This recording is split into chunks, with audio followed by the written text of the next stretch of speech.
नमस्कार, आपके साथ मैं हूं विद्यानाथ झा। राष्ट्रगर्व में आपका स्वागत है। एक शख्स जिसने काला पानी की सजा काटी, राष्ट्र के लिए उसका तप ऐसा था जो गांधी, नेहरू, आजाद, भगत सिंह और दूसरे महान क्रांतिकारियों के बराबर था, जिसका त्याग ऐसा था जिसकी बराबरी मुश्किल है, और तेज ऐसा था कि देश के दुश्मन भय खाते। लेकिन एक चिट्ठी को आधार मानकर एक साजिश हुई, ऐसा आरोप लगता है। और यह साजिश वहां तक पहुंच गई जहां गर्व को घृणा में बदलने की कोशिश होती। आज तक ऐसा होता रहा। मैं ये नहीं कहना चाहता हूं या नहीं कहता हूं कि किसी शख्स में कोई कमी नहीं होती है, लेकिन इतिहास कमी और कामयाबी को जोड़कर लिखा जाता है, जो आपको, हमको, किसी भी नागरिक को अपने देश से, अपनी विरासत से, अपनी राष्ट्रीय पहचान से जोड़ता है। बतौर एक राष्ट्र अपनी उपलब्धियों पर गर्व करना सिखाता है और उन्हें गंभीरता से सहेजने, आगे बढ़ाने और हर कीमत पर उसकी रखवाली करने की सजगता देता है। यहीं से शुरू होता है राष्ट्रवाद। आज से 142 साल पहले ऐसे राष्ट्रवादी ने जन्म लिया जब भारत अंग्रेजों की गुलामी में था। उसकी राष्ट्रवादी सोच ने अंग्रेजों को थर्राने के लिए, डरने के लिए मजबूर कर दिया। नाम था विनायक दामोदर सावरकर, जिन्हें आप वीर सावरकर के नाम से भी जानते हैं। शहीद भगत सिंह उनके क्रांतिकारी विचारों से बहुत प्रभावित थे, उन्हें अपना मार्गदर्शक मानते थे। जेल डायरी में उनके बारे में लिखते रहे। नेताजी सुभाष चंद्र बोस आजाद हिंद रेडियो पर अपने भाषण में सावरकर की राष्ट्रवादी सोच, साहस और दूरदर्शिता की खुलकर तारीफ करते थे। खुद महात्मा गांधी ने उन्हें भारत का वफादार बेटा कहा था। वो सावरकर की राष्ट्रभक्ति और साहस से प्रशंसक थे। उन्हीं वीर सावरकर को आज भी भारत में खलनायक की तरह पेश भी किया जाता है, और सिर्फ इसके पीछे राजनीति। सुप्रीम कोर्ट में ऐसी ही एक अर्जी अभी जनवरी के तीसरे हफ्ते में खारिज हुई है, जिसमें मांग की गई थी कि भारत की संसद और सभी सार्वजनिक स्थानों से वीर सावरकर की तस्वीरें हटा दी।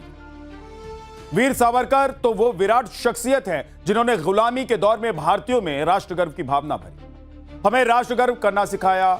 उन देश विरोधी साजिशों के खिलाफ वो तनकर खड़े थे जो एक देश के तौर पर भारत की युगों पुरानी पहचान मिटा देना चाहते। आज हर भारतवासी को वीर सावरकर के संघर्ष और देश के लिए उनके योगदान को समझने की जरूरत है। उनकी राष्ट्रवादी विचारधारा, जिसे सांप्रदायिक राजनीति के तहत दरकिनार कर दिया गया, उसे नए सिरे से समझने की जरूरत है। और यह भी समझने की जरूरत है कि क्यों बार बार सावरकर को निशाना बनाने के लिए सियासी प्रपंच रचा जाता है।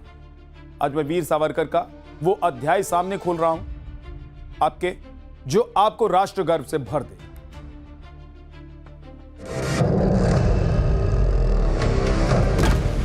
सन 1883 में जन्म और 27 साल की उम्र में सन 1910 में काले पानी की सजा, 2 उम्र कैद, यानी कुल 50 साल की जेल। ये है वीर सावरकर की वो छवि जो आमतौर पर हर भारतवासी जानता है। वीर सावरकर ने आखिर ऐसा क्या कर दिया था कि तब भारत पर शासन कर रही ब्रिटिश सरकार उनसे थर्रा उठी थी। उन्हें अंग्रेजी राज की सबसे कठोर और क्रूर सजा सुना दी गई, जिसे मौत से भी बदतर कहा जाता था। भारत की मुख्य भूमि से 1000 किलोमीटर दूर समंदर के वीराने में अंडमान द्वीप पर राजनीतिक कैदियों को बेड़ियों से बांधकर पहुंचा देना, और फिर वहां सेलुलर जेल की 10 बाई 12 की छोटी छोटी कोठरियों में यातनाओं का ऐसा अंतहीन सिलसिला कि कोई भी टूट जाए। रोज कोल्हू में बैल की तरह जुतकर 15 किलो तेल निकालना होता था, और कम तेल निकलने पर कोड़ों की मार तब तक जब तक कि बेहोशी ना आ जाए। नाखूनों से रोजाना सूखे नारियल छीलना पड़ता था, जिससे अंगुलियां और हाथ लहूलुहान हो जाते थे। जान बची रहे बस इतना खाना, वो भी बेहद खराब, पीने को समंदर का खारा पानी। ये थी सावरकर की सजा, जिसे उन्होंने 10 साल झेला लेकिन टूटे नहीं। काला पानी वो खौफनाक सजा थी जिसे अंग्रेजों ने 1857 के विद्रोह को दबाने के लिए शुरू किया था। टारगेट पर थी वो स्वतंत्र भारत का सपना देखने वाली राष्ट्रवादी सोच जिसके फैलने का मतलब भारत से अंग्रेजी राज का सफाया था।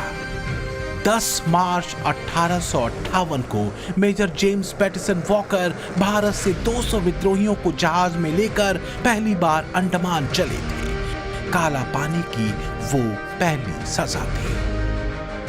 27 साल के वीर सावरकर को साल 1910 में अंग्रेजी सरकार ने काला पानी की सजा इसलिए सुनाई थी क्योंकि सावरकर के राष्ट्रवादी विचार क्रांति की मशाल की तरह थे।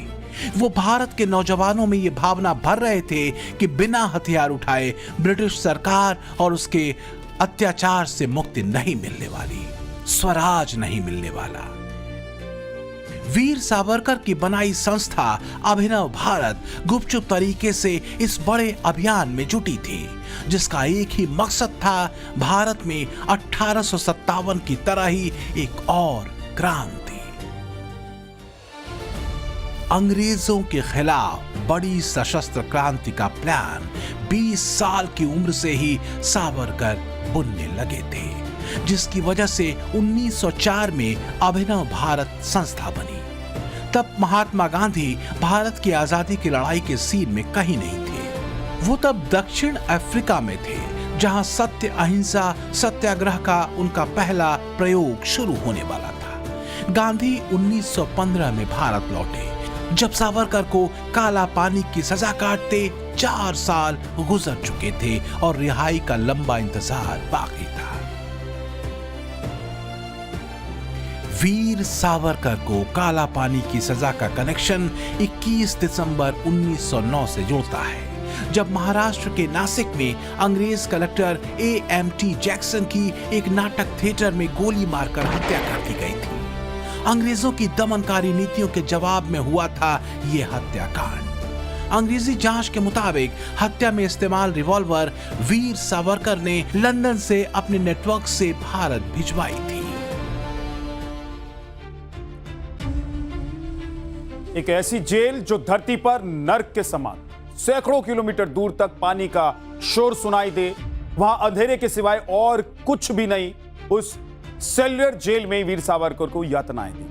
मैं आपको उस काल कोठरी की कुछ तस्वीरें दिखाता हूं। देखिए, जो डरा देने वाली है ये तस्वीर। लाल ईंटों से बनाई गई इस जेल में जो कोठरी थी उसकी लंबाई चौड़ाई 15 बाय 8 फीट से भी कम की थी। 3 मीटर की ऊंचाई पर रोशनदान थे। फर्श इतनी ठंडी कि पूछिए मत, क्योंकि चारों तरफ समंदर था। एक कोठरी का कैदी दूसरी कोठरी के कैदी से किसी तरह का संपर्क तक नहीं कर सकता। सोचिए कि उस जगह पर वीर सावरकर को कैद करके रखा गया था। प्रधानमंत्री नरेंद्र मोदी उसी सेल्युलर जेल में 30 दिसंबर 2018 को गए। मोदी 52 नंबर कोठरी में काफी देर तक बैठे भी थे और वीर सावरकर के संघर्षों को उन्होंने याद किया था। मोदी के लिए सेल्युलर जेल जाना सिर्फ इसलिए नहीं हुआ कि राष्ट्रवादी सावरकर इसी जगह बंद रहे, बल्कि सहनशीलता, त्याग और राष्ट्र धर्म की भावना कैसे लाई जाए ये मोदी ने वहां बैठकर सीखा और समझा।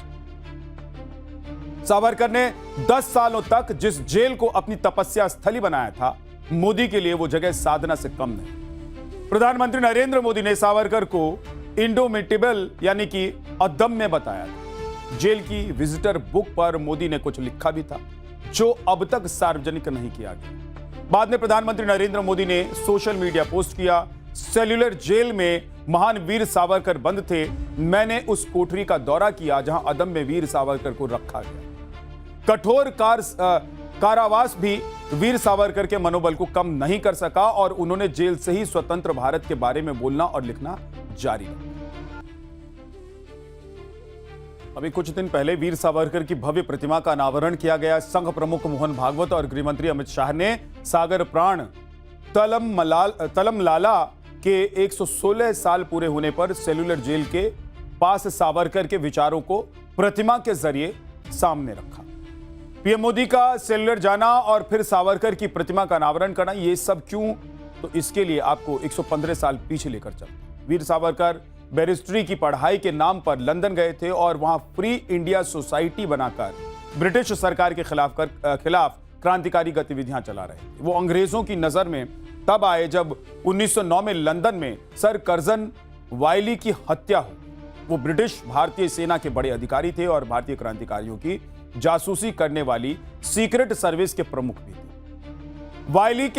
वायली को गोली मारने वाले मदन लाल ढींगरा थे, जो सावरकर के करीबी और उनकी संस्था अभिनव भारत के सदस्य थे। नासिक कलेक्टर हत्याकांड और लंदन में वायली हत्याकांड ब्रिटिश हुकूमत को चैलेंज करने की ये वो घटनाएं थी जिसके पीछे सावरकर के राष्ट्रवादी विचारों का वायरल इंपैक्ट था। ब्रिटिश सरकार को डायरेक्ट मैसेज था, भारतवासी अब जुल्म नहीं सहेंगे, ईंट का जवाब पत्थर से मिले। राष्ट्रगर्व की एक बड़ी कहानी यहीं से जुड़ती है।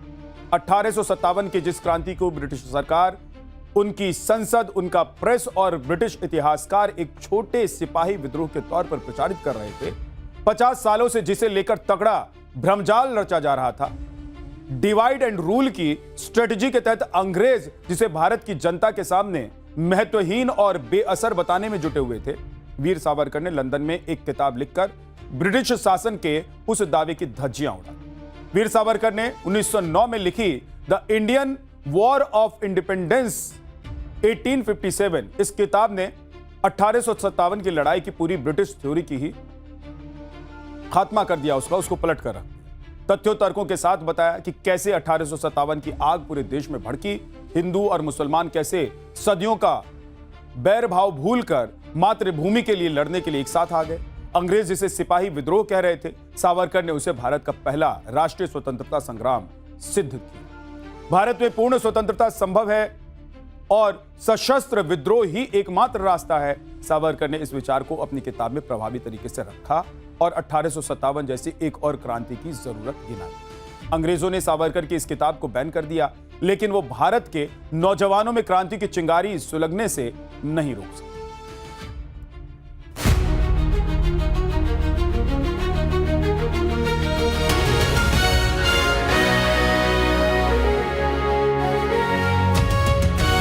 ये फ्रांस के मार्शल्स बंदरगाह की आज की तस्वीर है, भव्य और लुभावनी। आज से 116 साल पहले वीर सावरकर के कारण यह सुर्खियों में आया था। लंदन में उन्हें गिरफ्तार कर ब्रिटिश सरकार ने उन्हें एसएस मोरिया जहाज से भारत रवाना किया था। जहाज 8 जुलाई 1910 को जब मार्शल पहुंचा तो अंग्रेजों को भनक नहीं लगी और सावरकर जहाज के उस बेहद पोर्टहोल से समंदर में कूद गए जो बाथरूम में बना था। 12 इंच की गोल छोटी सी खिड़की, बेहद सकरी जगह। ये मौत को दावत देने वाला फैसला था, बेहद जोखिम भरा, जिसके लिए साहस, शौर्य और मनोबल सब चाहिए था। चट्टानों से टकराकर डूबने या ब्रिटिश पुलिस की गोलियों से जान गंवाने के पूरे चांस थे।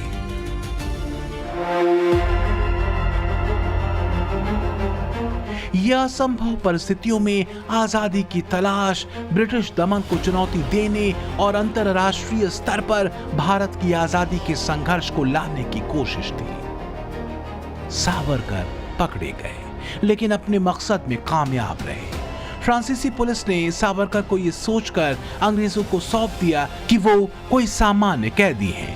कागजी कार्रवाई तक नहीं की, जबकि उन्होंने राजनीतिक शरण मांगी थी। यहीं फ्रांस ब्रिटेन के बीच इंटरनेशनल विवाद पैदा हो गया, जो इंटरनेशनल कोर्ट तक पहुंच गया। इससे भारत की आजादी का मुद्दा वैश्विक स्तर पर आ गया। फरवरी 2025 में पीएम मोदी फ्रांस के दौरे पर गए तो राष्ट्र गौरव की उस गाथा को उन्होंने याद करते हुए एक्स पर लिखा था, मर्सिले पहुंच गया हूं। भारत की आजादी की खोज में इस शहर का विशेष महत्व है। यहीं पर महान वीर सावरकर ने साहस के साथ भागने का प्रयास किया था। मैं उन मार्सिले के लोगों और उस समय के फ्रांसीसी कार्यकर्ताओं को भी धन्यवाद देना चाहता हूं, जिन्होंने मांग की थी कि उन्हें ब्रिटिश हिरासत में न सौंपा जाए। मौजूदा दौर में सावरकर को लेकर जिस तरह का राजनीतिकीकरण किया जाता है, नेहरू के टाइम भी ऐसा ही था। पंडित जवाहरलाल नेहरू वीर सावरकर के शुरुआती संघर्ष की तारीफ करते हैं, मगर यहीं पंडित नेहरू चाहते थे कि सावरकर को भारत रत्न ना मिले। 60 के दशक में पंजाब हिंदू महासभा में सावरकर को भारत रत्न देने की मांग थी, जिसे राष्ट्रपति राधाकृष्णन ने नेहरू सरकार के पास भेज दिया था। हालांकि नेहरू ने यह कहते हुए विरोध कर दिया कि सावरकर विवादित व्यक्ति है। सावरकर को भारत रत्न दिए जाने से इनकार करने वाले नेहरू 1955 में भारत रत्न बन गए, खुद बन गए। तब सरकार भी उन्हीं की ही। नेहरू ने ही सेल्यूलर जेल को स्मारक में बदलने की मांग ठुकरा दी थी। अब ये सावरकर की वजह से थी या किसी और कारण से, यह मौजूदा राजनीति में दिख जाता है। हालांकि बाद में उसे स्मारक में मोरारजी देसाई की सरकार में राष्ट्रीय स्मारक घोषित कर दिया गया। ये बाद में हुआ, लेकिन नेहरू ने अपने जमाने में अपने रहते हुए इसे नहीं होने दिया। और आज आप कांग्रेस के नेताओं को सुनते होंगे तो बहुत कुछ समझ भी जाते हैं। तो राष्ट्रगर्व में आज इतना ही, तो फिर आपसे मुलाकात होगी।